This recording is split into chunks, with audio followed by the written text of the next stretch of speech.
Hello praise और प्रभु यीशु मसीह के मधुर नाम में आप सभी को प्रेमी सलाम का धन्यवाद करता हूं कि आप हमारे वीडियो को लगातार देखते चले जा रहे हैं और शेयर करते हैं और लाइक करते हैं। आप सभी का हम धन्यवादी है। और मेरे वीडियो ज़्यादातर भारत में नहीं बल्कि बाहर देशों में देखा जा रहा है। मैं उन सभी का धन्यवादी हूं जो मेरे वीडियो को लगातार देखते हैं उन देशों में जहाँ पर हम कभी गए नहीं हैं। उन सभी का हम धन्यवादी है। ऑस्ट्रेलिया, जापान, संयुक्त राज्य ऑस्ट्रेलिया ज़्यादातर मेरे वीडियो देखे जाते हैं और कनाडा के अंदर भी है मेरे वीडियो देखे जाते हैं। उन सभी का मैं धन्यवाद करता हूं। और भारत के कई राज्यों से जो है मेरे फॉलोवर मेरे वीडियो को देखते हैं, मेरे संदेश को पसंद करते हैं। प्रभु आप सबको आशीष करे। ये सारे जो वचन मैं जो भेजता हूँ वो परमेश्वर के हैं, यीशु मसीह के हैं, आपके और मेरे नहीं है। साथ ही साथ मैं इतना कहना चाहता हूँ, भारत देश में या बाहर देश सारे भाइयों बहनों को एकता संगठन बनाना होगा और एकता में अपने जीवन को आगे बढ़ाना होगा। हालांकि एक दूसरे का टांग ना खींचें, एक दूसरे को नीचे गिराने के लिए कोशिश ना करें। हालांकि मैं आपको वचन बताना चाहूँगा, भजन संहिता उसका 133 का एक वचन, देखो यह क्या ही भली और मनोहर बात है कि भाई लोग आपस में मिले रहे। क्या ही मनोहर बात है कि भाई लोग आपस में मिले रहे, मिलकर रहे। अगर कोई बात हो गई आगे पीछे की तो उसे सुधारा करना चाहिए और मिलकर आगे बढ़ने के लिए कोशिश है जारी रखना चाहिए। बल्कि आज तो किसी के विरोध में या फिर किसी के बारे में अगर एक बात छेड़ दी तो उसे बार बार छेड़ने के लिए कोशिश करते हैं।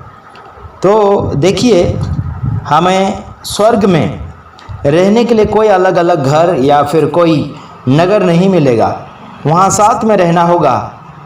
अगर यहाँ पर साथ में रहना अगर सीखते हैं तो अच्छी बात है, नहीं तो ऊपर आपके लिए मुश्किल हो जाएगा मेरे भाइयों और बहनों। हालांकि आगे बढ़िए, क्योंकि परमेश्वर का वचन आपसे प्यार करता है और प्यार के खातिर आपको आगे बढ़ाना चाहता है। परमेश्वर का वचन तो वचन है। इब्रानियों उसका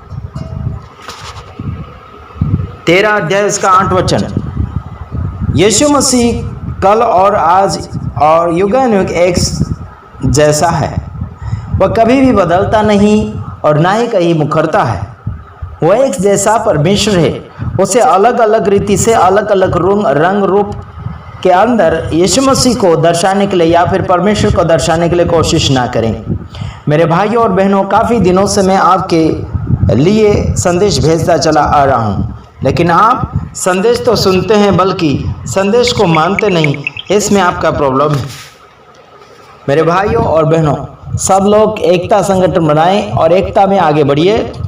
हम समय के अनुसार अपना स्वभाव बदलते हैं, लेकिन यीशु मसीह समय के अनुसार नहीं बल्कि वो हमेशा हमेशा एक जैसा होता है।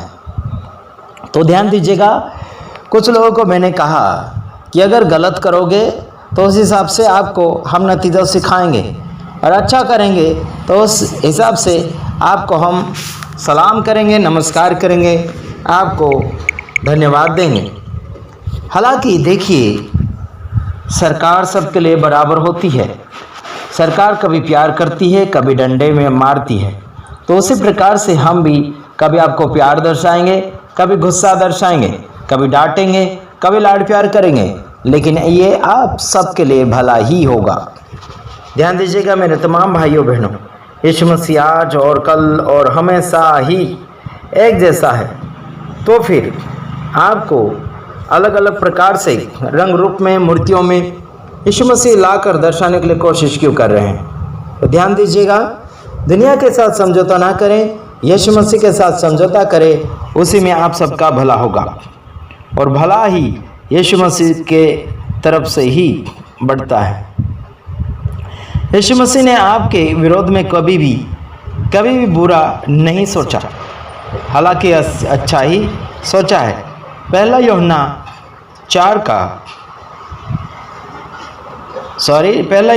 5 का 1 वचन से आगे की ओर मैं बढ़ना चाहूँगा।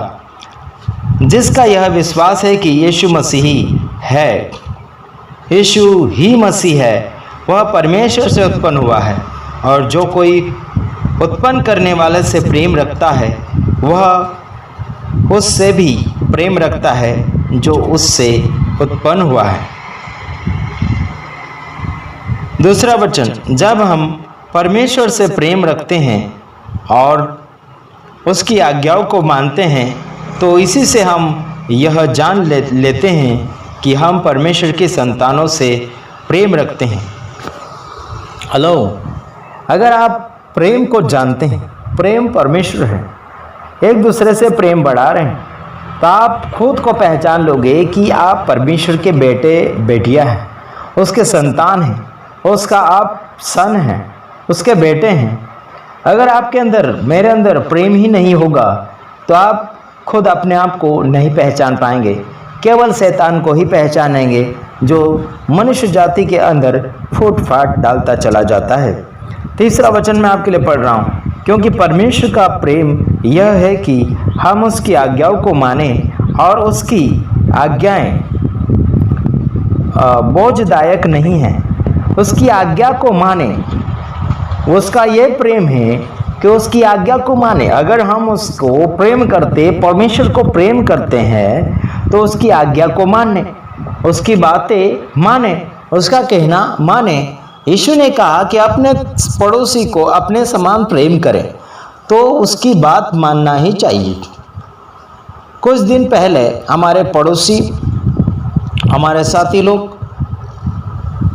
वो मसीह में नहीं है, बल्कि फिर भी उनके लिए हमारे अंदर प्यार होना चाहिए। वो प्यार है और हमेशा रहेगा, है जी। तो देखिए, उनके बच्चे हमारे बच्चों के साथ खेलते हैं। हमारे बच्चों को जैसे हम प्रेम करते हैं वैसे पड़ोसी को, बच्चे को प्यार करना है। हमारे बच्चों को जो हम खिलाएंगे वही दूसरों के बच्चों को भी खिलाए। हालांकि उनसे नफरत करने के लिए कोशिशें ना करें। हमें एक दूसरे का प्यार मिल बांट के आगे बढ़ाना है। यीशु मसीह ने जो प्यार किया, जगत से प्यार किया, और उसने अपना खुद का खून दिया, तो आपको और मुझे वो बचाना चाहता है। हालांकि आपको भेदभाव करना नहीं सिखाता। यीशु का खून, यीशु का प्यार, यीशु का अस्तित्व आपके और मेरे अंदर है, तो किसी का भेदभाव नहीं करेंगे, बल्कि अगर कोई बिगड़ चुका है तो उसे सुधारने में लवलीन रहेंगे। हालांकि उसके ऊपर हंसी नहीं हंसेंगे, उसे परमेश्वर से जुदा नहीं करेंगे, उसे परिवार से जुदा नहीं करेंगे, बल्कि उसे मेल मिलाप कराने की बातचीत करेंगे। जैसे कि आपको देखने मिलता है, कि परमेश्वर का वचन जीवित है, तो आपको जिंदा रहना चाहिए। हाँ जी, समझ आ रहा आपको? अगर परमेश्वर का वचन जिंदा है तो आपको क्या करना होगा? जिंदा रहना पड़ेगा। हाँ जी। अगला वचन मैं आपके लिए पढ़ना चाहूंगा, 5वां वचन। संसार पर जय पाने वाला कौन है? केवल वह जिसका विश्वास है कि यीशु परमेश्वर का पुत्र है। संसार के ऊपर जय पाना है तो यीशु मसीह को मान लीजिए कि वो परमेश्वर का बेटा है, परमेश्वर की ओर से आया है, परमेश्वर का अस्तित्व लेकर आया है, परमेश्वर का महानता लेकर आया है, परमेश्वर के नाम का उद्धार आपके और मेरे लिए लेकर आया है।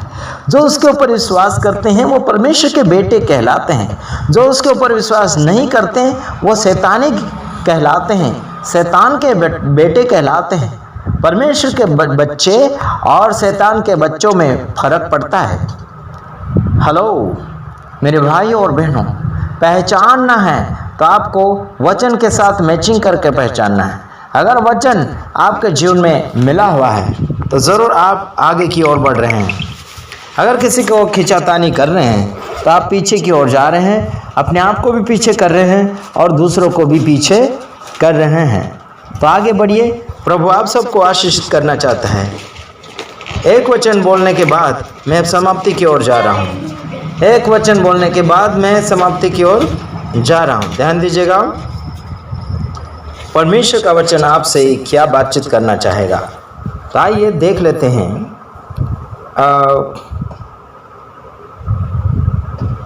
यूहन्ना रचित सुसमाचार उसका 15 अध्याय का 14 वचन। हाँ, जो कुछ मैं तुम्हें आज्ञा देता हूँ, यदि उसे करो तो तुम मेरे मित्र हो। हेलो, यीशु मसीह का कहना है, जो कुछ मैं तुम्हें आज्ञा देता हूँ, यदि उसे करो तो तुम मेरे मित्र हो। देखो, यीशु मसीह जो आज्ञा देता है उसे अगर करते हैं आप और मैं, मानते हैं, तो क्या बनेंगे? उसके मित्र बनेंगे। हालांकि उसके दास नहीं बनेंगे, उसके नौकर नहीं बनेंगे, उसके चमचे नहीं बनेंगे, बल्कि मित्र बनेंगे। मित्र को दूसरी भाषा में क्या कहा जाएगा? भाई। हाँ जी, यानी कुटुंबिक। मेरे यारों, भाइयों बहनों, परमेश्वर आपका दुश्मन नहीं बल्कि आपका मित्र है। तो आइए अगले समाचार के साथ आएंगे। तब तक के लिए God bless you, God bless you. प्रभु आप सबको आशीष करे। आमीन।